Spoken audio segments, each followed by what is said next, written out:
Hallo, heute sind wir im Aqua Löbbecke Museum in Düsseldorf.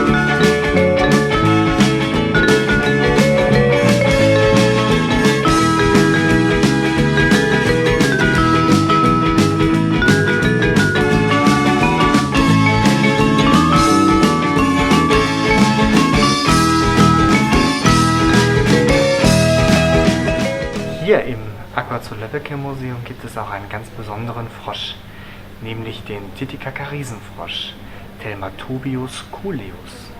Das ist eine ganz seltene Art und hier ist man Teil eines Erhaltungszuchtprogramms, aber nicht nur von dieser einen Froschart, sondern auch von einigen weiteren Froscharten. Hier befindet sich nämlich eine Zucht- und Schutzstation für Amphibien der Landeshauptstadt Düsseldorf. Und diese fossilischen Frösche sind einige von vielen Botschaftern, die diese Schutzstation, die auch diese Schutzbemühungen und diese Erhaltungszuchtbemühungen hier im Aqua Löbbecke Museum haben. Nun lebt dieser Titicaca-Riesenfrosch in großen Höhen, tatsächlich in den Anden. Das vermutet man vielleicht gar nicht oder doch, wenn man weiß, wo sich der Titicaca-See befindet. Denn der Name ist nicht umsonst so gewählt, denn tatsächlich gibt es ihn nur an diesem einen Flecken Erde in diesem besonderen See. Der Titicaca-See befindet sich auf 3810 Metern über dem Meeresspiegel. Und dort, das kann man sich denken, ist die Sauerstoffkonzentration sehr gering. Das heißt, diese Art musste ganz besondere und spezielle Strategien entwickeln, um mit diesen geringen Sauerstoffmengen überhaupt klarzukommen. Dazu, und das sieht man ihm vielleicht auch an, hat er eine bestimmte Atmung entwickelt, nämlich die Hautatmung. Daher hat dieser Frosch auch quasi so viel Haut, sodass es ein bisschen so aussieht, als wäre auf dem Tier zu viel Haut für so wenig Körper. Das hat aber tatsächlich seinen Sinn, weil je mehr Haut er seiner Umgebung bereitstellt, desto besser kann er atmen. Was bedroht nun diesen eigentlich ganz putzigen und possierlichen Frosch? Der Titicaca-See ist ein Fanggrund für kleinere Fische.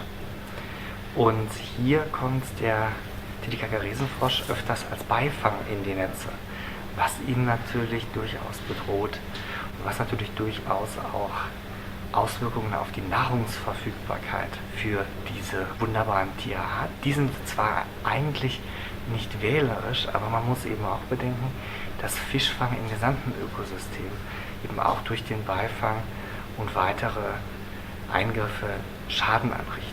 Und darunter leidet unter anderem auch der Titicaca-Riesenfrosch. Allerdings hat auch dieser Frosch das Problem, dass ihm gewisse Heilkräfte nachgesagt werden, die er natürlich nicht hat, aber durchaus in dem Glauben der Ureinwohner seines Lebensraumes wird ihm genauso eine Heilwirkung nachgesagt. Deshalb wird er gefangen und dann auch entsprechend verbraucht. Natürlich ist auch dieser Fang neben dem Beifang ein sehr großes Problem für diese Art. Und hier muss man sehr genau beobachten, wie sich diese Populationen weiterentwickeln, was sich sehr schwierig gestaltet. Denn auf dem Boden des Sees lässt es sich nicht unbedingt gut beobachten.